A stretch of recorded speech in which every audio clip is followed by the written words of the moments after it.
Hello there. How's everybody doing? Welcome to the Jimmy Dore Show. My name's Keaton Weiss from Do Dissidents in for Jimmy while he is in Hawaii.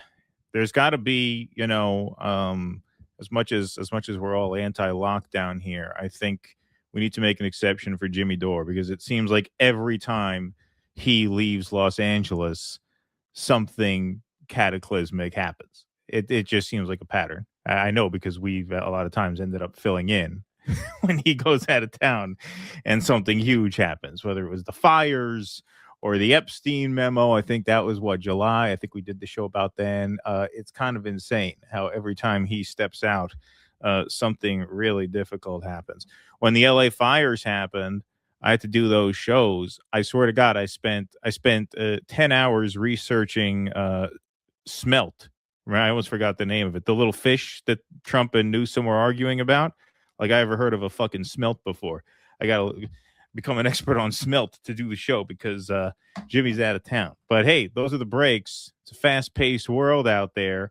We got a very intense show tonight. Obviously, two topics are all the news, Venezuela, and the recent ICE shooting in Minnesota. We got two really heavy hitters to talk about each of those topics, respectively.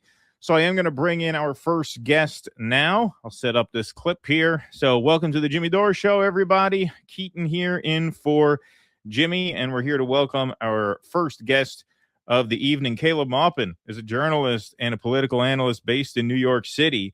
He has reported extensively from the Middle East and Latin America and has made frequent media appearances on RT and Press TV. He's also the founder and director of the Center of Political Innovation, as well as the author of a number of books, including A New Day for America, A New Hope for a Peaceful World, and, of course, pertinent to this conversation, perhaps more than any of the others, The Siege Has Failed, Why Venezuela Stands Strong Against Globalism and Imperialism. Here to give us a progress report on that and other things is our friend Caleb Maupin. Caleb, great to see you again.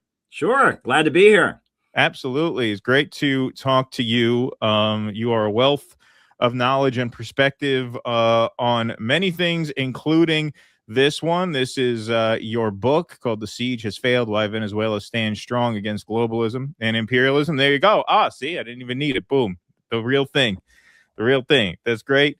So I want to jump right in here because let's start when the op against Maduro actually happened. Here you are on January 3rd at Federal Plaza in New York City waiting for Maduro. Sick to my stomach, you tweet. The misleadership of the anti-war movement must be called out. Dissident MAGA voices should have been highlighted. Real CPI USA, the Center for Political Innovation, your organization, is absolutely necessary. I'm not going to play these videos, of course, because you're here to talk to us yourself. Sure. But I will post some follow-ups here. Just like Libya, the left focused on trendy liberal causes, not anti-imperialism. Show me one hands-off Venezuela rally that didn't have some woke DNC crap stapled onto it.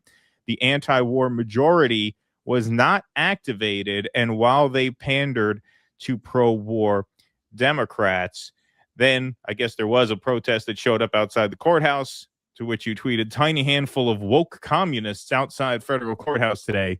Imagine if Marjorie Taylor Greene were here or Tucker Carlson, real Candace Owens, the crowd would be thousands. And your critique of this, if we had a real anti-war movement, of course, Maduro would never have been kidnapped. Shame on them. So obviously you were rightfully, as I think what many of us were, very upset about this intervention in Venezuela, hostile military operation, a kidnapping of the leader of a sovereign state.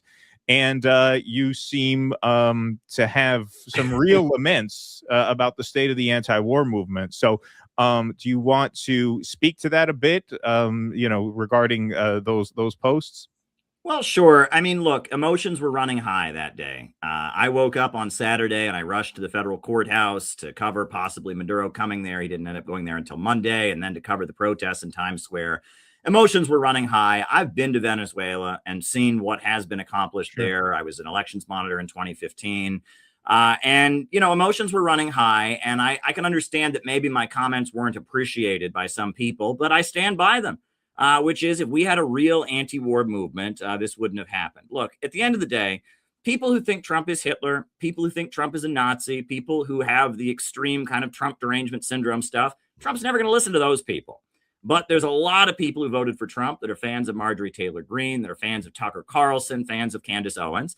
And those voices should have been amplified by the anti-war movement, right? And the opposite was the case. When the really important demonstration, the Rage Against the War Machine rallies happened in 2023, that was really great. And I'm really proud to say my organization sponsored it. We had a great reception afterwards. But the response of the voices that dominate anti-war politics and conveniently reserve all the permits and stuff was not just to not participate in that rally, but to go as far as calling that rally white supremacist, white nationalist, which look at what happened after the killing of Charlie Kirk. The response was he deserved to die because he was allegedly a white supremacist or white nationalist. So they were essentially calling for everyone who went to this rally, this really important anti-war rally with Dennis Kucinich and Chris Hedges, as well as Tulsi Gabbard, as well as, Judge Napolitano and others. They were essentially calling for everyone who went to that rally to be killed simply because some of them were Republicans. I mean, it was awful. The left's response to what was the beginning of a real anti-war coalition that included some people in the conservative and libertarian camp was vicious hatred. If dissident MAGA voices had joined with leftist voices and amplified that message of, we should stand with Venezuela, Venezuela is not our business. America first doesn't mean trying to overthrow the government of Venezuela. I feel like Trump probably would have been in less of a position to do what he did. My anger was kind of riding high at that moment, as I'm sure a lot of people's was. I mean, we're all just disgusted. I think all the anti-war people in America were disgusted by what happened on Saturday. I mean, it was just awful. So that was my thoughts. And as somebody who was a big supporter of Rage Against the War Machine and has done my best to try and kind of get out of the movement and to the masses. I've been doing anti-imperialist, anti-war work my whole adult life, and I've seen how ineffective it is because it gets wrapped up in this kind of socially liberal hipster agenda that most Americans that are anti-war, according to all the polls. I mean, the polls right now show the public does not want foreign wars and interventions. Why is that anti-war majority not being activated? It needs to be activated, right? There's people all throughout the heartland of America, the South, the Midwest, wherever you go, even out West, people don't want these wars, but yet that anti-war majority is not heard of. And most of the people in the mainstream of the Democratic Party, while they might talk about white supremacy or they might, have a woke talking point here, or maybe they want free healthcare, most of them kind of share standard U.S. foreign policy goals. And the anti-war movement that's run by the Answer Coalition largely, and Brian Becker, the Party for Socialism and Liberation, they've basically created an anti-war movement that's only for the wokest of the woke, the small minority of the woke fringe that actually take anti-war stances.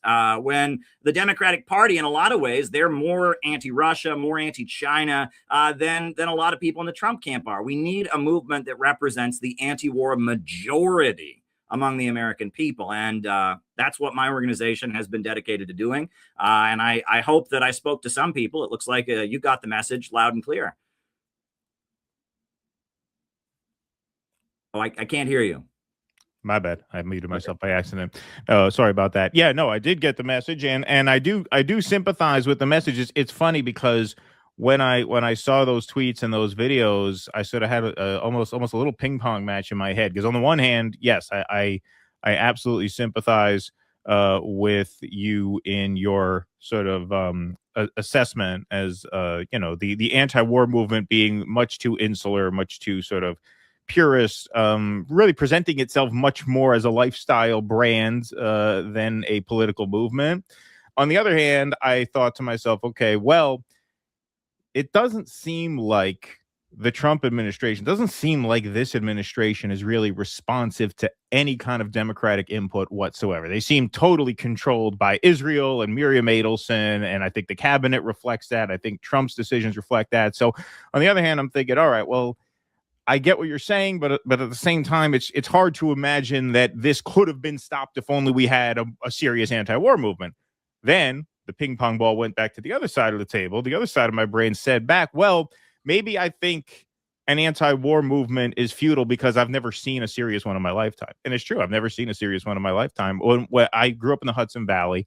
And so my father was part of this little organizing group that every year when the president came to give the commencement address for the West Point graduates, there would be an anti-war protest outside the gates of West Point as the motorcade went through. And I remember this was during the Bush years. We got there early one day because my dad was one of the organizers. So we're setting up. He gives me some money. He sends me to Dunkin' Donuts to get coffee for the organizer. So I go up to get coffee. And there's, the town folks. West Point is in Highland Falls, right? Just, suburban, regular folk kind of town. And I overhear some people having coffee saying, "Did the riots start yet?" Referring to the people down the street at the anti-war protest. And I'm thinking, like, we're not rioters, dude. Like, we're pretty normie. We're just, against the Iraq war. We're just having a protest. It's basically a picnic with some folk songs and some speeches. Like, we're not these other things that you have to be afraid that we're going to throw a Molotov cocktail through your car window.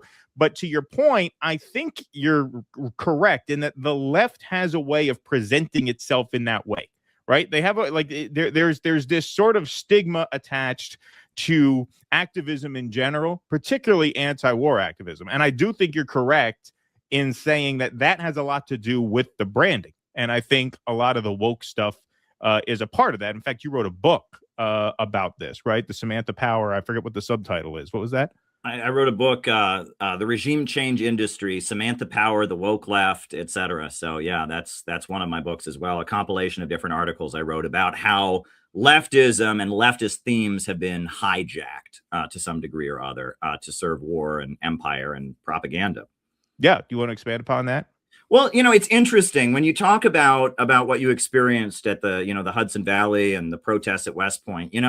One thing that I have noticed, and it reflects itself in a number of different ways, is that a lot of leftist politics is almost predicated on the assumption that we'll never accomplish anything, we'll never win.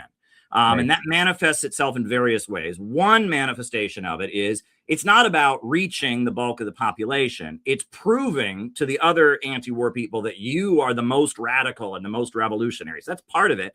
But it's more than that. First of all, part of it is that, if you want to be popular among leftist academia, right? If you want to be memorialized, if you want 1 million different books sold about you at Left Forum and all that, lose, right? There's 1 million books about Trotsky because he lost, right? There's 1 million books about Rosa Luxemburg, who I greatly admire, but she lost. She died. There's 1 million books about some anarchist in Spain you never heard of. If only he had led the revolution, it would have worked, But Stalin, he won. And he led the Soviet Union. They became a superpower. Well, he's untouchable. The New York Times says he's a dictator. He's a murderer, right? Mao, he won. Well, we can't have anything to do with that. And there's just this mindset of the left have gotten into the mindset of we want to be the tragic, persecuted hero, right? We want to be Braveheart at the end of the movie and just die epically and shout freedom. That's kind of the mindset the left has gotten into. And that is not an effective mindset, right? And you contrast that with Trump, right? Trump's whole thing is he always says, I won, right?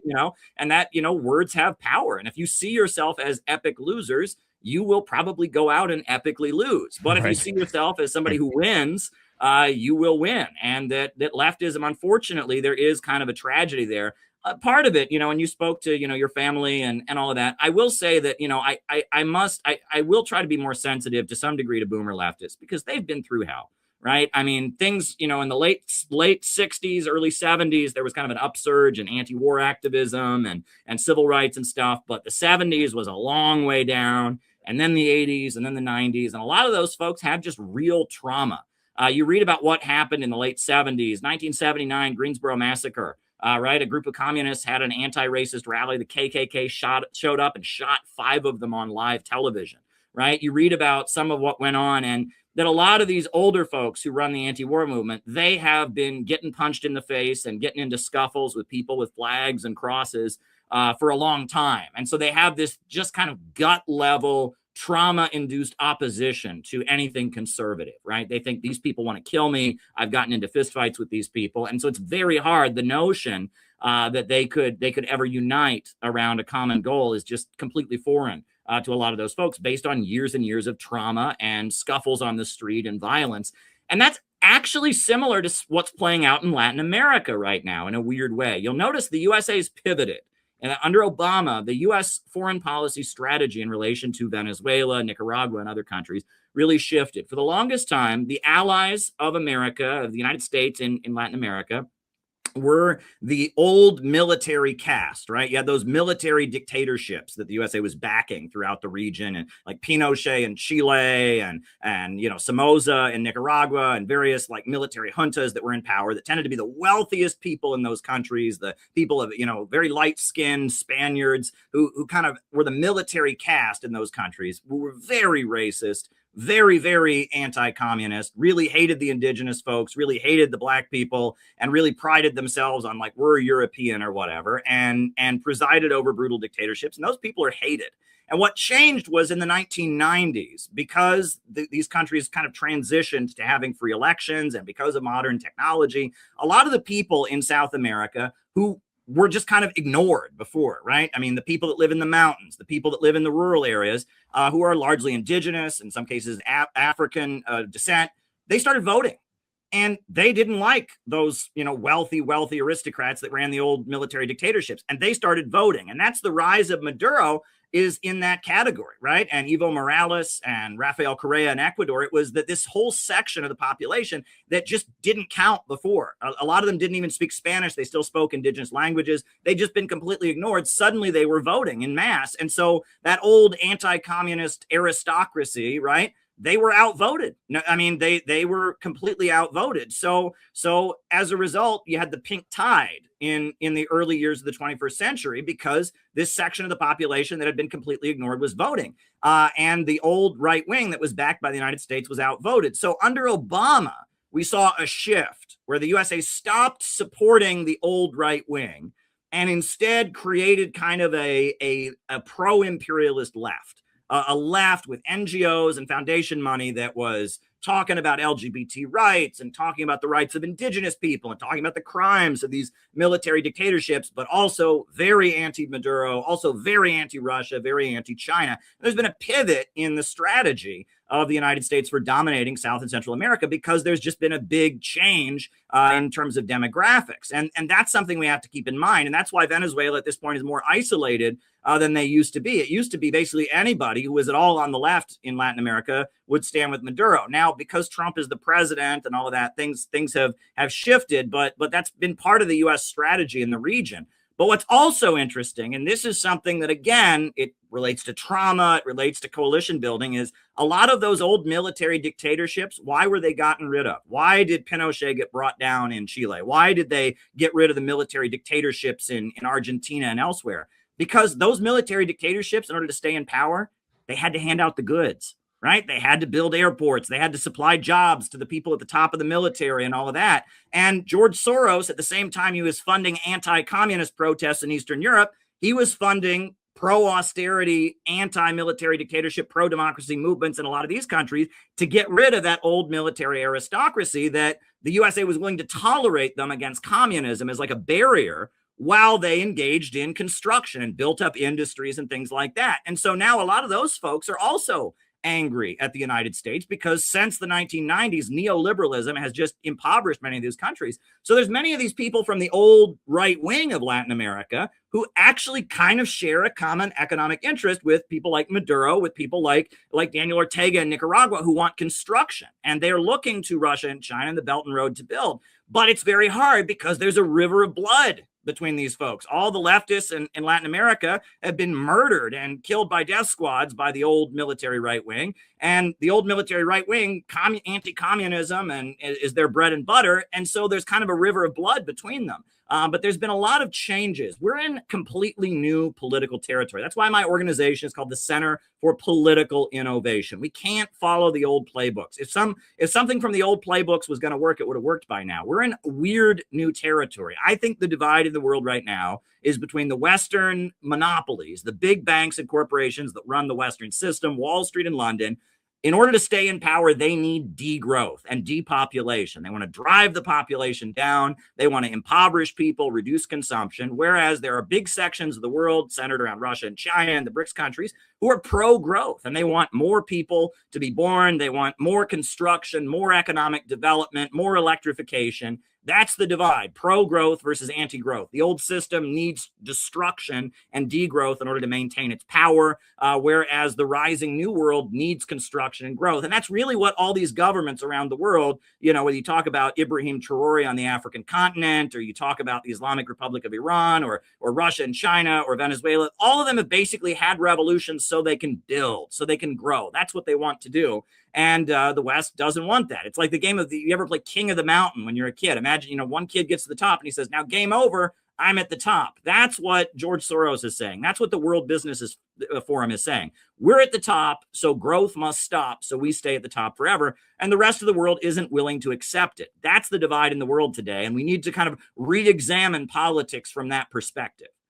Well, yeah, and I think that your piece about the boomer leftists there really connects to that, because I think a lot of the problem when you talk about a critique of the current anti-war movement is that, yes, it is dominated by a lot of these boomer leftists who are of the opinion that, well, they ended the Vietnam War, that their protest movement ended the Vietnam War. So, hey, if we did this before, why can't we do it again? Now, there is some truth, obviously, to the idea that domestic opposition to the war in Vietnam is ultimately, a huge part of what led to us withdrawing. But there was another huge part of ending the war in Vietnam, and that was communism, right? You actually had state socialism. You actually had a formidable ideological opponent to the Western hegemon as a real force on the world stage. Without that piece, capital has just been unleashed upon the world to the point where these leaders no longer feel any need to be responsive to any kind of democratic input. So your old way of doing things is not going to end the wars anymore, because they're just going to tell you to go get your fucking shine box. And why can't they? I mean, if you look at the response from Trump and Stephen Miller and most of the MAGA commentariat now, their justification for this war is, who's going to stop us? Who's going to stop us? They don't care about international law. It's might makes right. We're the superpower. Stephen Miller goes on TV. He says, we are the superpower. We have to act like one. And I think that you're correct in saying that, like, there's a certain generation of activists that just doesn't quite make that connection. Well, and there's another big difference between now and the Vietnam War period, which is during the especially the beginning of the Vietnam War in the 60s, the USA had a booming economy. The economy was very, very, very good. And at the beginning of the anti-war Vietnam War movement, they tried to oppose the war on a class basis, right? You had like the Socialist Workers Party. Their members actually went into the army and tried to unionize it and stuff. And it didn't work. And a tactical decision was made of opposing the war on a pacifist basis, right? Of like, you have a generation of people in America who are growing up in the most prosperous, time, and a lot of young middle class guys who grew up in a lot of comfort compared to what their parents had. And suddenly they're being told, you must go put on a uniform and do this very uncomfortable working class thing. And so rather than opposing it on a populist basis, they opposed it on a pacifist and like, war is ugly, war is killing. We don't want to do that. And that was a tactical decision that was made. And we're in a different time now where the economy is much, much worse, I would say. And the opposition that a lot of the public has to it is on an economic basis. This country is run by a group of billionaires and bankers who are getting rich, but we're not seeing our living standard go up. And one of the scariest things about this rhetoric, you talk about Stephen Miller and all of that, is he's trying to make people believe that somehow going to Venezuela and looting their oil will benefit the American people, right? That's his argument, is that, oh, you're struggling. Well, we're going there for you. You're going to benefit. Well, I say, no, you're not going to benefit. Looting Venezuela's oil, it might make some money for Wall Street and London, but it's not going to make any money for the people across America who've lost their jobs and homes, who are watching the roads crumble in their neighborhoods, who are drinking water that's contaminated because the government isn't paying for proper water purification. It's not going to fix the bridges that are crumbling, right? And not to cut you off, but I think it's really important to interject this. Sorry about this. You're not going to see, even those companies, those interests are not going to see any profit in the short term because it's going to take a long time before they see a profit. On the front end, guess who's going to be subsidizing those companies? You, right? So actually, the American people are going to be worse off for this. in the short term and likely in the long term as well, if we know how this goes. Sorry about that. I just thought that was our job as anti-war people is to make clear these wars do not benefit the American people. American working families are not going to benefit from these wars. And unfortunately, there are a lot of confused leftists who think it does. They should just feel guilty about it. And that's completely wrong. I look at what imperialism is doing around the world. It's not benefiting America's working people. And we need to build a movement that says jobs and school and healthcare for Americans, not bombs and tanks and weapons all over the world. And that we ought to really connect America with the rising new economy in the world, right? The Bering Sea Bridge, CPI, we're having an event on Sunday in New Jersey, in Newark. It's going to be great. You know, Garland Nixon's going to be there. You can read about it on our website. One of the big themes of the event is going to be a tunnel under the Bering Sea, which is an idea that's been around for over 100 years. But if we could connect with this rising new economy in the East and connect America with the new world and kind of have some more distance from Wall Street, I think in the long term, that could be very, very helpful, because the only future America is going to have is with the rising new economy. The financial system centered around Wall Street and London is doomed. It is failing right now. And there is a whole new economy rising in the world based on solid economic growth. And that's where the future is. And if we really want to make America a strong, prosperous country, we need to be part of the new economy, not the old dying one. Yes, I agree. And we are going to actually plug that event more formally in this next segment. I'll just set this up again. Welcome to the Jimmy Dore Show, everybody. Keaton Weiss here with Caleb Maupin. So, Caleb, you are New York City based, and you hit the streets after the United States attack on Venezuela. You published this video where you interviewed some of the anti-war protesters in Times Square. So this is an 11-minute video. I did a little 2-minute cut of it, a little trailer cut. So we'll take a look at that now, and then we'll talk more. Protesters gathered here in Times Square to oppose the U.S. attack on Venezuela and the kidnapping of Nicolas Maduro. The protesters don't buy the claims about gangs and drugs. They say this is about oil and regime change, and Donald Trump is betraying the promise he made on the campaign trail to not invade countries and start new wars. So we had an opportunity to speak with a few of the protesters. They gave us their perspective. Trump is controlled by the billionaire class. Trump is doing their bidding. He has violated every promise that he made to his base, okay? And why? Because he is a puppet of the billionaires. What do I think about Venezuela? The same thing I thought about Iraq, the same thing I thought about Libya, all right? That we will do whatever is necessary to get the oil and the resources of another country. And we say that it's about democracy. That is just so ridiculous. I don't know how those words can come out of his mouth or any of the other neoliberals' mouths, etc. But yeah, so how do I feel about what's happening in Venezuela? I just think it's showing that we have turned into the evil empire. That we have turned into the evil empire. I hoped that 2026 was going to be a better new year, but doesn't look like it. Thank you. Okay, what do you mean? Come here. Meaning, we should pay fair market, and we should give them what we owe them, and we shouldn't be bombing them for free oil. Why do you think this happened? The U.S. wants Venezuela's oil is the main thing. All the rest is just superficial, claptrap, mainly around the oil and other resources. Yeah. Same. Well, a lot of people voted for Trump hoping he would end the wars, but yeah, he didn't. Obviously, he's made it worse, and he's conducting war against working people in the U.S. as well. And that's the connection we need to make, so it's not just the old leftists who come out for everything, but it's critical for working people in the U.S. as well as people around the rest of the world. Okay, so that was some of the protesters. But of course, what really sells on social media is conflict. And so this got up to a little over 500,000 views at the time I clipped this. There were counter protesters there. And you tweeted out, confronted some Venezuelan exiles on the streets of New York City, cheering for the death of their own people. So these are people who were celebrating the kidnapping of Maduro. And you were not shy about telling them what you thought of them. You all should be ashamed of yourself. Your own people are going to be the next Iraqi refugees. people are going to die, and you're cheering for the death of your own people. You're cheering for the death of Americans like me are going to die. And they're cheering for the death of their own people. Shame on you. You're traitors to your country. You're traitors to your country. You're traitors. They're murderers, traitors to their country, celebrating the death of their own people. Millions of people are going to die. Venezuelans are going to die. Shame on you. Shame on you. Shame on you. War, you're cheering for the death of Americans. Americans like me are going to die on the streets of Venezuela. Shame on you. I don't want Americans like me to die so the bankers can get rich. Shame on you. All right. So I feel like you're going to give me the same answer as the last segment. Well, emotions were high that day.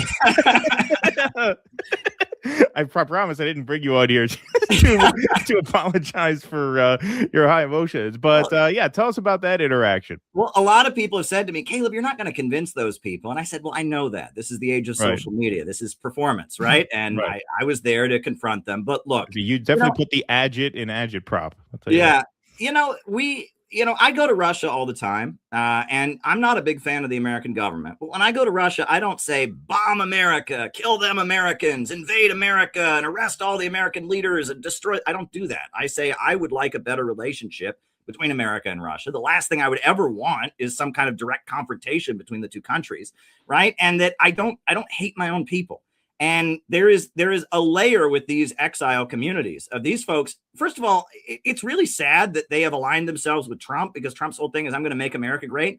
Those folks don't care about making America great. They're mad at Maduro. They're on the other side of a conflict, and they don't give two shits about America. They just want the other side, the people that wronged them, that they're angry with, to pay. And the same goes for the Shahs of Sunset Park and the Persian exile community. They don't care about America. They just want revenge against the Ayatollahs, right? And the same goes for the Shenyun, the Falun Gong. Do you think they care about America? No, right. They want to get revenge on the Chinese government and the Chinese Communist Party. That's all they want. And Trump says he's for America. These people don't care about America. These are exile communities. And I often tell people, when you encounter one of these people, a lot of people think they know about Venezuela, or they know about China, or they know about Iran because they talked to one of these people. Well, that would be like saying about the Civil War because you talked to Miss Scarlet from Gone with the Wind. I do declare, Captain Butler, them Yankees, they came down and burned everything. It was horrible. It was horrible. She wouldn't be lying. That's how Miss Scarlet probably saw it. But, the slaves probably had a different perspective. People in the North had a different perspective. They're giving their perspective. They came to the enemy of their country, the country that's trying to overthrow their country, because they're on the opposite side. And they may be telling the truth about their experience. They may exaggerate a little bit. I know people joke about the Cuban exiles, right? I think there's a cartoon of two dogs, right? And one dog says to the other dog, I was a Great Dane when I was back in Cuba, so sometimes they exaggerate, but regardless, they may be sharing their perspective. They don't represent the majority perspective. Look, Eastern Europe is a great example, right? In America, you will meet all kinds of people from Lithuania and Latvia and all kinds of places. They'll tell you how awful communism is. They do polls in every single Eastern European country where people overwhelmingly say life was better before the fall of the Soviet Union. And you can Google this. The New York Times reports on this. This is widely understood that all across the Eastern Bloc, people say life was way better before the collapse of communism, before the fall of the Soviet Union. So that person that you met on the street from Romania who told you their life was horrible and life wasn't perfect, and they probably are describing real hardships that existed, they don't represent the majority of what people in that country think. When I was in Russia, one thing that just is a great illustration of this is, I have people say to me, well, Caleb, haven't you ever talked to anyone who actually lived under communism? Well, in Russia, the Communist Party is the party of the elderly. It's the party of pensioners, the people who actually lived under it, the people who remember it. And that's kind of the stereotype of the Russian Communist parties. That's the party for the old people, where they're the ones who remember what it was like. And Soviet nostalgia is at an all-time high in Russia. And Stalin is wildly popular in Russia right now because they see Stalin as somebody who held the country together and defeated the foreign invader. Maybe they don't appreciate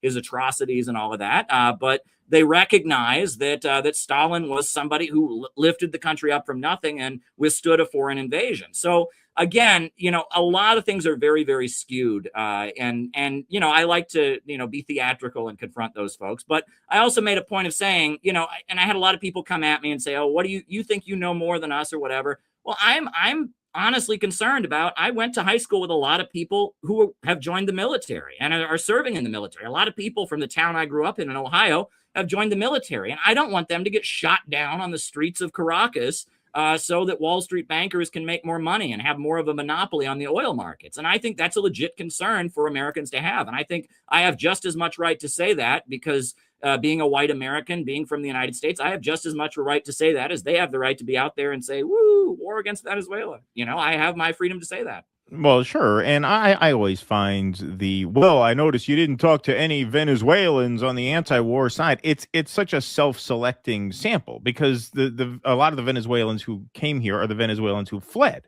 just like a lot of the Cubans in Miami are very, very conservative because they're the ones who fled Castro. So they're the ones who couldn't bear to live there under Castro. So of course they are going to be oppositional. Right. It seems to me to be a kind of a non-point that, a lot of Venezuelans who live in New York are for regime change in Venezuela. That's neither surprising nor interesting to me, really. But there is another element that I want to highlight here because I think this is really important. This segment is about protest, and I don't think either of us have any problem with protest. In fact, we encourage people to exercise their right to protest. But Omali Yeshitela, chairman of the African People's Socialist Party, who I know you have done a lot of great work with, we've been working with them too. We are producing a documentary about them. We shot some footage in St. Louis over the summer. We'll be editing that together this year. Possibly making a second trip, in fact, likely making a second trip to go and film some more stuff over the spring. But one of the things that's really inspiring about them is that they protest, but they also build. And here is Chairman Omali in a video that you clipped and tweeted out talking about the importance of building our own systems as opposed to simply and merely protesting against the current one. That we have with the colonizer. You can assume that this is permanent, that it is never going to change. And the only thing the most you can do is protest how it treats you. That's nothing. So in this instance, the movement is everything and the revolution is nothing. We say that instead of protesting the world as it is, we have to be in, let me put this a different way. Instead of only protesting the world as it is, we have to be involved in building the world that we want. And that's what it is that we do in the African People's Socialist Party. And that's what we're saying to people here today. We shouldn't be taken off task with just protest. We have to double down and build the African People's Socialist Party. We have to double down and build the economic development programs that negates the power of the colonizer in our own community. If we have our own capacity to feed, clothe, and house ourselves, it impacts on all of the industries that make themselves rich off of having crippled us and our capacity to do that. The whole social system requires the appearance of dependency of African people. Yeah. So to his point there, when we were filming the documentary over the summer, we went to their farmers market, One Africa, One Nation farmers market. And that's a perfect example of what he's talking about there. It's just this community effort, really organized around socialist principles. They have a community garden where they grow all of this great organic food and give it out to people who need it for free. They don't charge any money for it. They have artisans come and sell their crafts. They have a bookstore where they have all kinds of literature about COINTELPRO and all the efforts by the United States government to sabotage Black Power movements. They have a T-shirt stand with Free Palestine, merch that you could buy that funds the movement.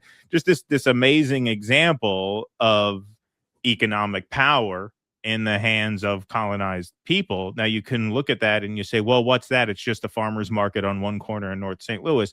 And that's true. It's a relatively small thing, but it's something. It's something. And you see the energy at a place like that and the productivity of a place like that and the warmth of spirit that's just in the air at a place like that, because there are people actually taking things into their own hands and building things and accomplishing things. And that kind of power begets more power. And as you were talking about in the last segment, I think the left has really developed this unhealthy addiction to losing power. So building power in that way is, I think, hugely important to highlight, because these are, let's face it, man, these are kind of bleak times. And so organizing, even if it's something as small as a farmer's market somewhere, or attending a conference somewhere, is something that we can do. This is a conference that you guys have coming up, the Center for Political Innovation. As I understand, you're going to have representatives from the Uhuru movement there. Yeah, well, we're giving an award to one of their close friends in New Jersey, a woman named Lisa Davis. And she is somebody who has organized the Black is Back Coalition, was a leader of the Uhuru Solidarity Coalition. We're giving her an award for her lifelong work of anti-imperialism, as well as some other people, local activists. We're going to honor Jessica Coco, who's been a long time, anti-imperialist, anti-war activist in New Jersey. We're also going to honor Christina Khalil, who ran for office as a Green Party candidate in New Jersey. My reaction to that clip, look, Chairman O'Malley is a genius, right? And I hope that has come across to you in the same level it has come across to me. You know, sure. I think Jesus in the Bible, he said, you shall know them by their fruits. You can see the fruits of his work. I mean, the community centers and the Uhuru houses and the farmers markets. I mean, he has built. And I mean, he has built and constructed, and that's why they were targeted the way they were targeted. The government and the power structure is far more threatened by the building and the construction of popular power that he has done in St. Louis, Missouri, and St. Petersburg, Florida. They're far more threatened by that than they are by people just getting together and holding signs and saying that things suck, which is important. People need to do that. It's very important to protest things that go on that are wrong. But when you build community and you build apparatus where people are getting services and learning and being educated at the same time that they're building an apparatus to care for themselves as the system falls around them. I mean, what Chairman O'Malley has done is astounding. I am just in absolute awe of that man. He's, I think, 82 years old, or maybe how old? I think he's a little older now. I think he's 84 now. My apologies to the chairman if I'm overestimating. And just so everybody knows, we don't have to get into it because it's kind of a long story. But for those who are not familiar with the government's attack on O'Malley and his movement, he was basically Russiagated. They were accused of conspiring with Russians to sow discord in the United States based on their opposition to the Ukraine war. They essentially beat the charges. They were given no jail time. They were given no fines. They were acquitted of being foreign agents and convicted of attempting to become foreign agents in a very confused verdict, which is under appeal now. So just in case anybody was not familiar with the background. But yeah, that is absolutely why they were targeted, because they're winners. And this movement, their movement, is one of the few Black Power movements that actually was not crushed, that actually survived and actually persevered. And this is why, because they build and they organize. Yeah, no, he is something really, really special. I mean, he is a brilliant, brilliant person, a very, very dedicated person. There's just such a strength that just, flows from him. I mean, you just, his words and his mannerisms, just everything about him just speaks of power and strength and empowering people. And I just really, really look up to Chairman O'Malley, and I view him as kind of the model of what we need. We need more construction. We need more community. We need more building. We can't just focus on the negative. We can't just focus on how bad everything is. We have to build the new world ourselves. So yes, thank you for playing that clip, because it's exactly what I want to communicate to people. Of course. All right. Welcome to the Jimmy Dore Show, everybody. Keaton Weiss here with Caleb Maupin. Caleb, you wrote a book a while back that is very relevant now. It's called The Siege Has Failed: Why Venezuela Stands Strong Against Globalism and Imperialism. You got a real-life copy in your hand right there. Well done. I want to just focus on one part of the book. I'll read a couple of brief excerpts, and I'll toss to you to elaborate. The political and economic crisis facing Venezuela is being endlessly pointed to as proof of the superiority of the free market. Images and portrayals of Venezuelans rotting in the streets over high food costs, empty grocery stores, medicine shortages, and overflowing garbage bins are the headlines, and the reporting points to socialism as the cause. Indeed, corporate-owned mainstream media advises Americans to look at the inflation and food lines in Venezuela and then repeat to themselves cliches they heard in elementary school about how, quote, communism just doesn't work. In reality, millions of Venezuelans have seen their living conditions vastly improve through the Bolivarian process. The problems plaguing the Venezuelan economy are not due to some inherent fault in socialism, but to artificially low oil prices and sabotage by forces hostile to the revolution. So, of course, we hear now over and over again that Venezuela's oil potential has been essentially sabotaged and squandered by the Maduro government. When you argue here that it was actually sabotaged by outside forces, including the United States, of course, and the Saudis flooding the global market with oil in order to devalue Venezuela's oil and essentially sabotage the state to set up what we're trying to do now. So do you want to tell the story of that? Because that's a talking point we hear over and over again now, is that they mismanaged their own oil. And the implication / accusation, depending on who you listen to, is that they did it on purpose. Sure. Well, when it comes to Venezuela and the oil, Venezuela, for a long time, we're going back to the 50s, they've had the problem of being a one commodity economy. It's an oil-based country, right? The borders were basically drawn almost for that reason. I mean, it's that crazy. In the 1990s, Venezuela had a big section of the population that was very, very poor.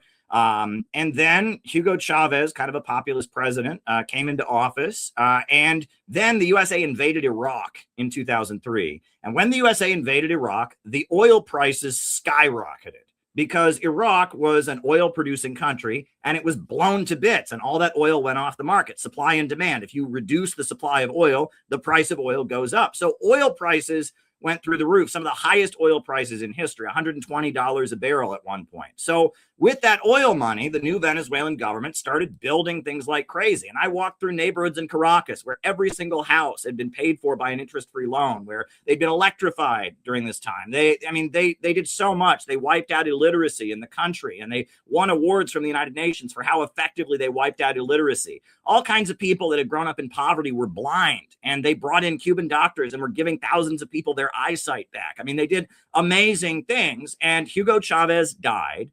And in 2014, Obama was the president, and suddenly the oil prices dramatically dropped. You had oil scarcity, the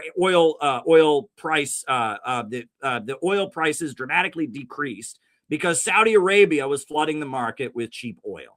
And it was intentional. And Michael Reagan, the son of Ronald Reagan, wrote op-eds and said, oh yeah, my dad, Ronald Reagan, did the same thing to hurt the Soviet Union. This is a geopolitical strategy.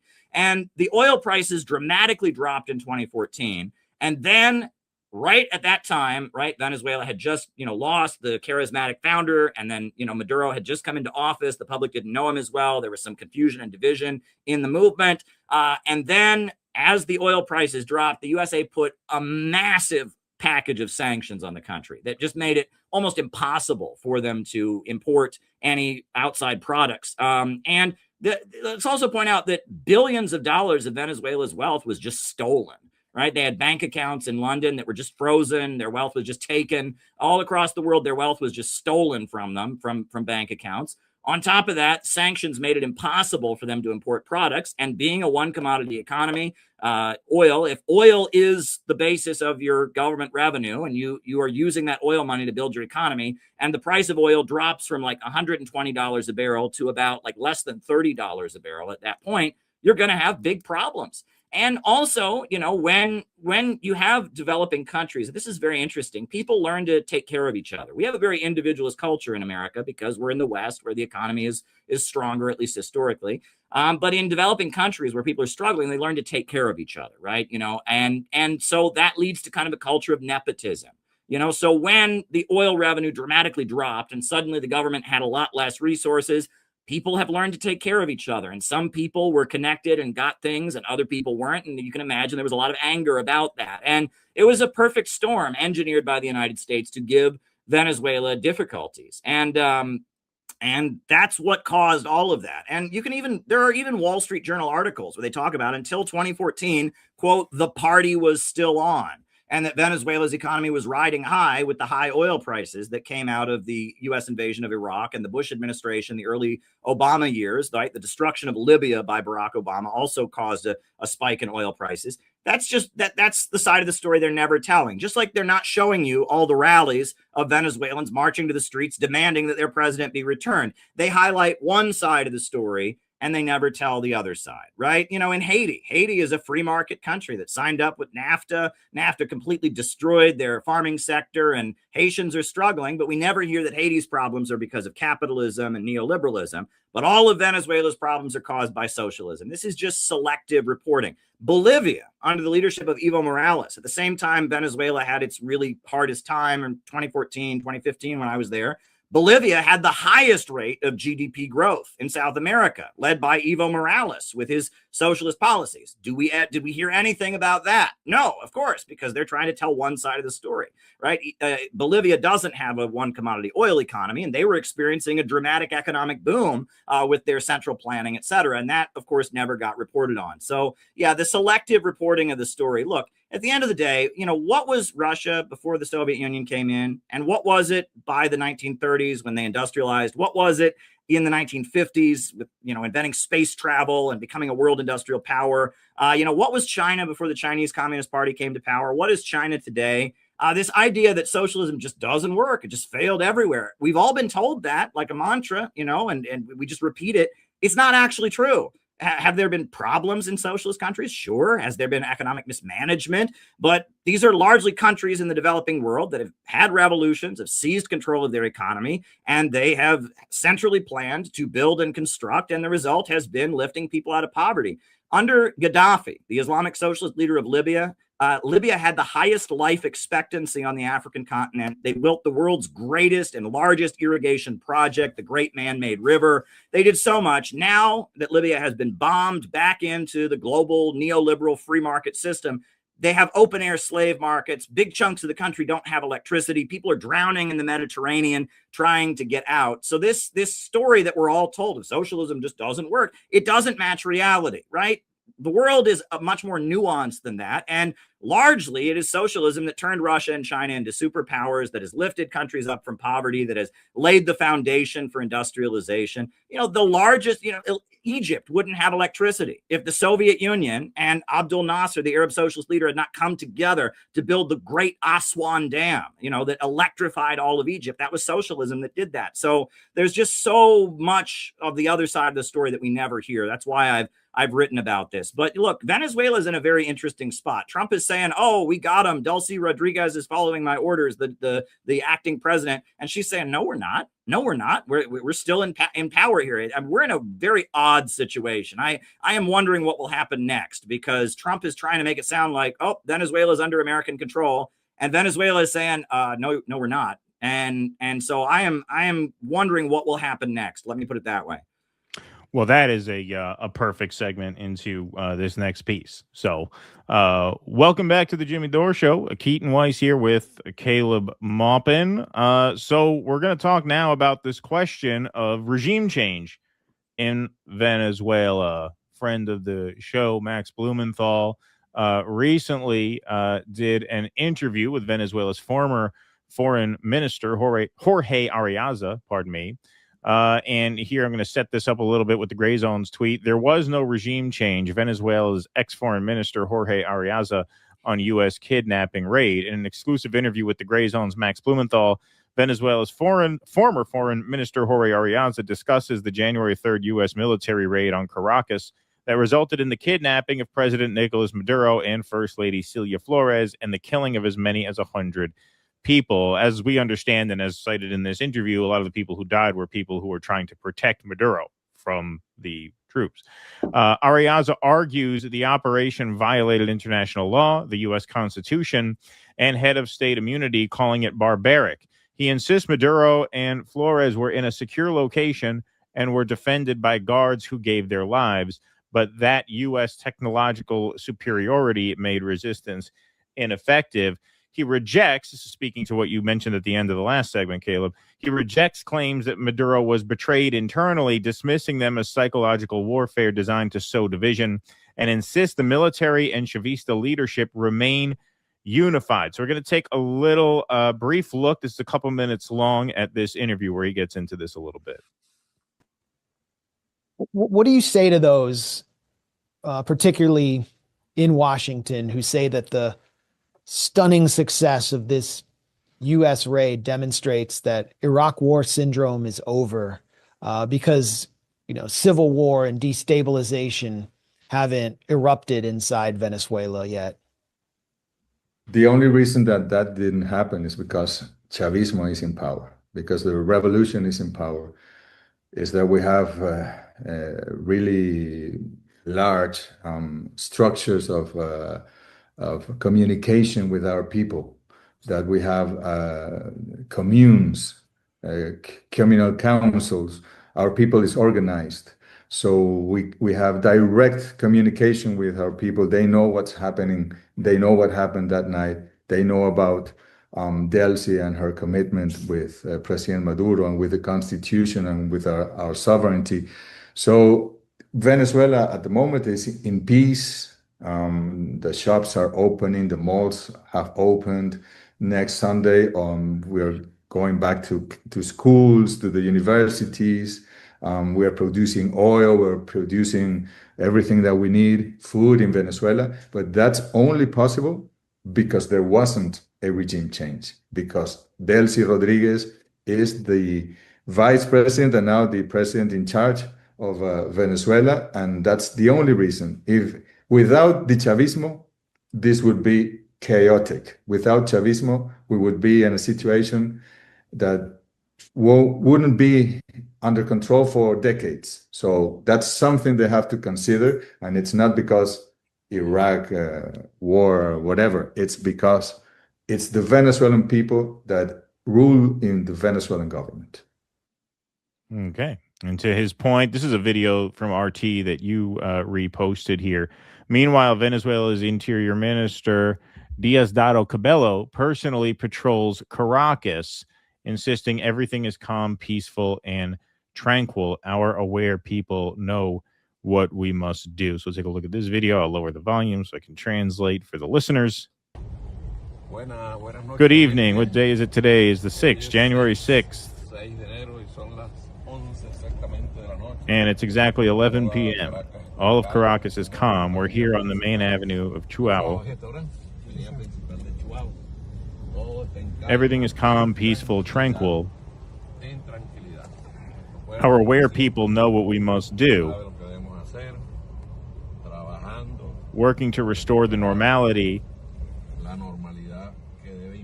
that should prevail in the country. And well, they worked today. Businesses opened without any issues. We are in Las Mercedes, all calm. We're continuing our patrol. We've just come from the city center, from the center where the vice presidency is, where the palace is. That entire area is calm, the presidential guard. And now we are leaving Chihuahua and heading toward El Paraíso in peace. Hugs and blessings. First of all, it looks like a nice car for a communist, right?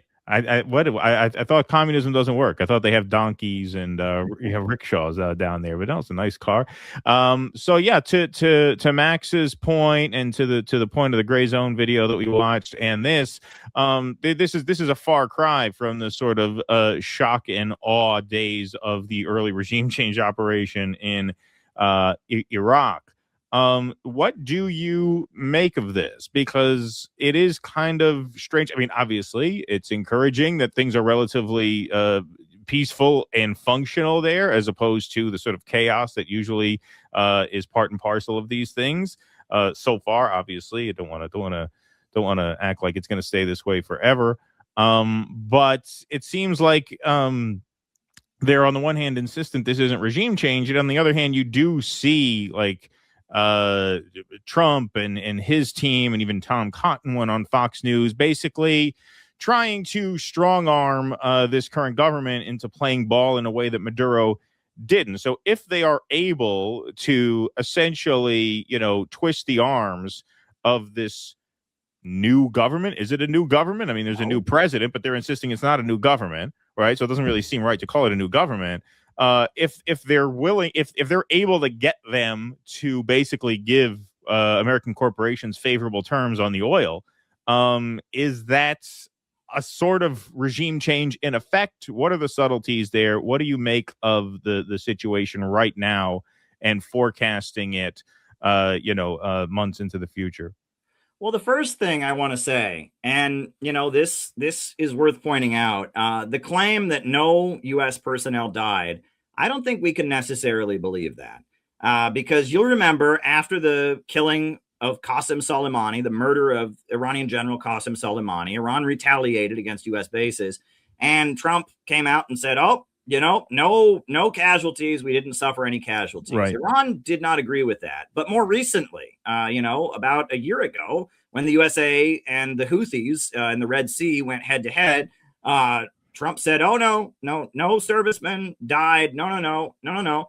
Well, there were a number of, or at least a handful of deaths of American servicemen in the Red Sea, but they were not attributed to the Houthis." And I looked at that and I thought, And then you'll notice the USA pulled its forces out of the Red Sea.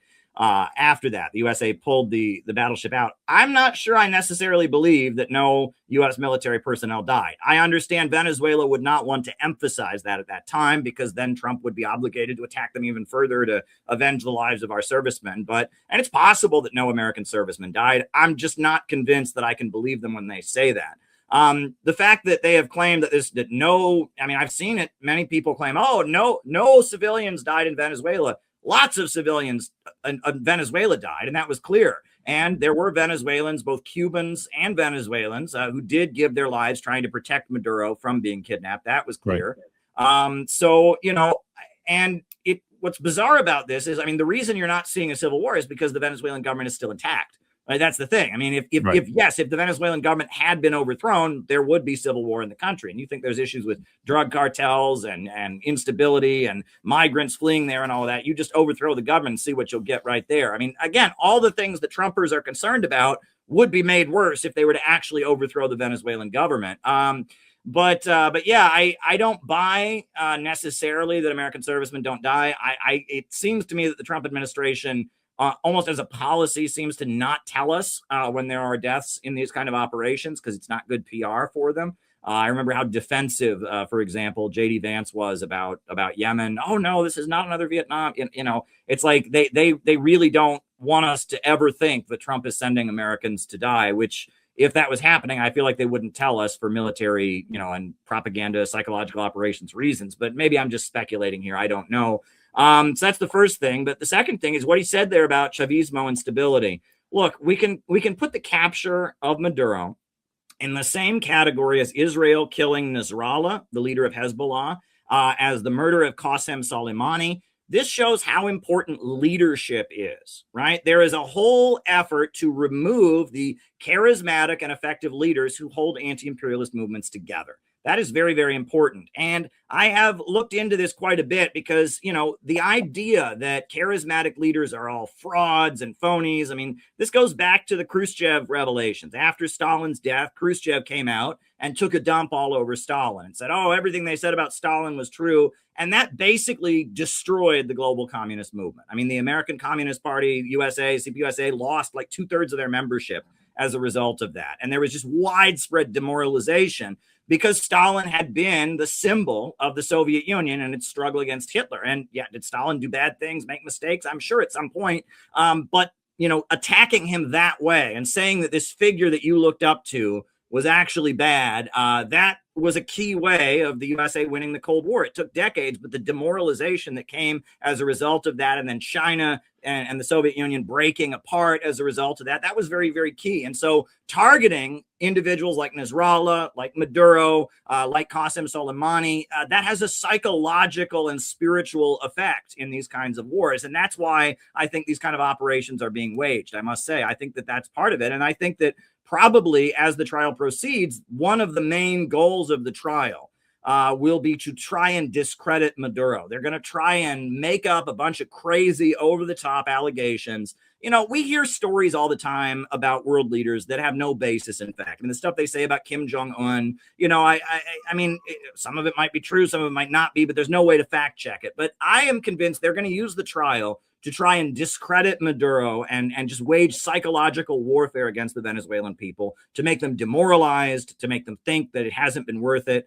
Psychological operations, especially in this age of information technology where it's everywhere, is really, really important. Zbigniew Brzezinski wrote a whole book about what he called the technotronic era, when control of information will be key in dominating the world. And the computer revolution that, it was basically American intelligence said, we can invest in developing computers in a way the Soviet Union can't. We need to be at the center of information technology. That was very, very key in the defeat of the Soviet Union in the Cold War. And I do believe that grabbing Maduro, the targeted assassinations, all of this is part of their new strategy for demoralizing and confusing people. And that's what we can take from this.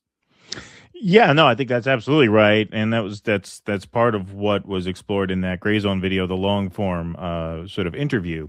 As it pertains to the government, though, that's the point of confusion for me, because on the one hand, yes, I mean, it seems believable that there is a certain stability there, that the government has not fallen, that the vice president is now the president, but eventually, one of two things is going to happen. Either the Western powers that are insisting that Venezuela be more accommodating to American business interests, either the government of Venezuela, whatever it is, whether it's this current incarnation of the Maduro government or a new one that is created and installed by the American deep state,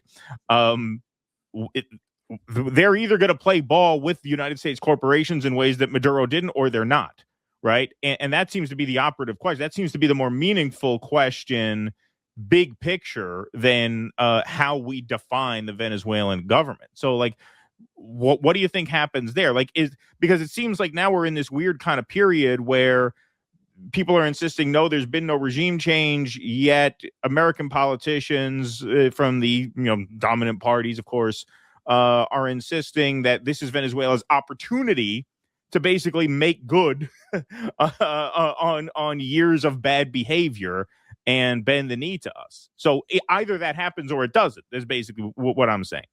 Well, I will say, I mean, this will obviously be clear in the coming months, but I have full confidence in Delcy Rodriguez. Her father was martyred fighting for socialism, right? He was disappeared and killed. And she is somebody who has spent her entire life in anti-imperialist movements. She comes out of the movement. She's not an actress, right? She's not just some politician. She is somebody who has spent her life as an organizer and an activist. Maduro was a leader of the bus drivers union, and that's where he comes from. And that Delcy Rodriguez, she's not somebody who's just going to sell out because she was given an opportunity. That doesn't mean that compromises and negotiations can't be made. That's different. But I don't think Delcy Rodriguez is going to throw Venezuela under the bus. I don't think that's going to happen based on her background. You just look at her history, who she is, who her father was, what her family has been doing for the past, several decades. I have full confidence in her. Okay. All right. Well, Caleb, we got one more segment we'll do with you if you got time. You got time for one more song? All right. All right. So we're going to switch gears ever so slightly, to Iran for our final segment of the night with our guest, Caleb Maupin. Welcome to the Jimmy Dore Show, everybody. Keaton Weiss here with special guest Caleb Maupin. Trump is threatening Iran. Trump is very concerned with the rights of Iranian protesters. Man, talk about, I mean, I would like some more America First energy here, because I feel like he respects Iranian protesters more than American protesters, just like he respects Argentinian cattle ranchers more than American cattle ranchers, right? It seems like America, what is it? So you got Iran, or what do you got? Israel, Ukraine, Argentina, Iran. So it's America First. It feels more like America Fifth. That's what it feels like. Maybe that's what he meant. Maybe he meant America Fifth, not America First. But anyway, here he is essentially threatening Iran with harsh consequences if they abuse the rights of their protesters. Probably better than anybody. They're doing very poorly. And as you know, probably better than anybody, they're doing very poorly. And I have let them know that if they start killing people, which they tend to do during their riots, they have lots of riots, if they do it, we're going to hit them very hard. Now, dozens have been killed. I know you don't do red lines, but have you communicated to them what that limit of your patience is? Well, some have been killed by, problems of crowd control and other things. We're watching it very closely. The crowds are so large, there's been a stampede. There's been 3 stampedes, and people have been killed. and that, and I'm not sure I can necessarily hold somebody responsible for that. But they know, and they've been told very strongly, even more strongly than I'm speaking to you right now, that if they do that, they're going to have to pay hell. Do you have That's Hugh Hewitt getting old. That guy hasn't had an erection since the first Gulf War, so Oh, I boy. understand why he's hungry for an Iran war, right? Something's got to get you going in your old age. Maybe that'll do the trick. Here's President Trump's senior advisor for Arab and African affairs, Massad Boulos, saying the fate of Iran is up to its people, but killing protesters is a red line. Venezuela today, obviously, with taking out Maduro and bringing him to the United States to answer tough questions. The president is clearly not opposed to regime change. Do you see that happening in Iran? The president has talked about that, and we are not involved in that kind of business, really. This is up to the Iranian people. But we are in the Western Hemisphere. Yeah, but he gave a clear warning regarding the demonstrations that have been happening and killing of civilians. Yeah. So let's see what happens. If I were the Ayatollah, should I be worried that somebody's going to get me out of my house? Well, I'm not sure about that, but the president gave a clear warning. Yeah. Yeah, it's a red line, killing of civilians that are exercising their right of free speech and demonstrating in the streets. Yeah. Is a red line to President Trump, and he gave a clear warning to that effect. Yeah, I wish you would give ICE that same warning, but I guess we'll wait and see about that. Will hit them very hard. Trump threatens Iran again as protest death toll rises. President Donald Trump doubled down on his threats to attack Iran on Thursday in response to its government's increasingly violent crackdown on ongoing protests. They start killing people, which they tend to do during their riots. They have lots of riots. If they do it, we're going to hit them very hard, he said. Addressing the Iranian people, he added, "You must stand up for your right to freedom. There is nothing like freedom. You are a brave people. It's a shame what's happening to your country." I feel like he's talking to us, but no such luck. The Norway-based Iran Human Rights reported on Thursday that Iranian security forces have killed at least 45 protesters since demonstrations against the regime began in late December. Wednesday was the bloodiest day yet, with 13 people reportedly killed. On Thursday, Iranian authorities shut down internet access for the population, which has limited the flow of information in and out of the country. The protests kicked off in response to the sudden collapse in the value of Iran's currency, the rial, which exacerbated the country's already spiraling cost of living crisis, heightening inflation, and putting many basic goods out of reach for many Iranians. This economic crisis has been shifted into hyperdrive since Trump returned to office last year and re-implemented his maximum pressure strategy against Iran, including more severe economic sanctions and a 12-day war in June, during which U.S. struck several Iranian nuclear sites. Over the past year, the average cost of food has increased by 70%, while the cost of medicine has increased by 50%. On Tuesday, U.S. Senator Lindsey Graham, a leading proponent of regime change, warned Iran's leaders that if you keep killing your people who are demanding a better life, Donald J. Trump is going to kill you. Let's take a look at that video. Trump is not Barack Obama. He has your back. And to the Ayatollahs, you need to understand, if you keep killing your people who are demanding a better life, Donald J. Trump is going to kill you. Change is coming to Iran. It'll be the biggest change in the history of the Mideast to get rid of this Nazi regime. To the people of Iran, help is on the way. Yeah, help is on the way. Help is on the way. I'm sure they appreciate those words. So, yeah, I mean, the winds of war seem to be a-blowing. And it seems to me, one of the theories that I've heard that I think there's a lot to is that, part of why we're so adamant about controlling Venezuela's oil is so that oil prices will be stabilized in the event of a war with Iran, which, of course, we know Israel wants very much. So looking at all of this, to the extent that these issues connect or diverge, I mean, whatever context you view it through, do you think we're getting a war with Iran this year? I don't. It would be a very stupid thing to do. Iran is poised to defend itself, but more pressure on Iran, more hostility toward Iran is definitely what the Netanyahu government wants. It's definitely what, Wall Street and the oil companies want. I've spent a lot of time in Iran. I've actually made a film about being in Iran. You can watch on the CPI website, Iranian Dream. And I've been to Iran a number of times. And there are two factors that we have to keep in mind here. On the one hand, there are some internal contradictions in Iran, right? When Iran had its revolution in 1979, it was not just an anti-imperialist and anti-Israeli revolution. It was also an anti-capitalist revolution. They said not capitalism, but Islam, neither East nor West, war of poverty against wealth. And they were not Marxists. They rejected Marxism as a secular, godless ideology, but they were against capitalism as not being consistent with Islam. In the 90s, Iran very much pivoted into a pro-Western kind of position because of the fact that Saddam Hussein was America's main enemy. And for a number of reasons, the Soviet Union had fallen, and there were a number of reasons. But then with the rise of Ahmadinejad, Iran, looked like it was getting friendlier to the Bolivarian countries. And, Ahmadinejad had been a leftist, and, he implemented a lot of social programs and really kind of emphasized the anti-capitalist teachings of the Islamic Republic.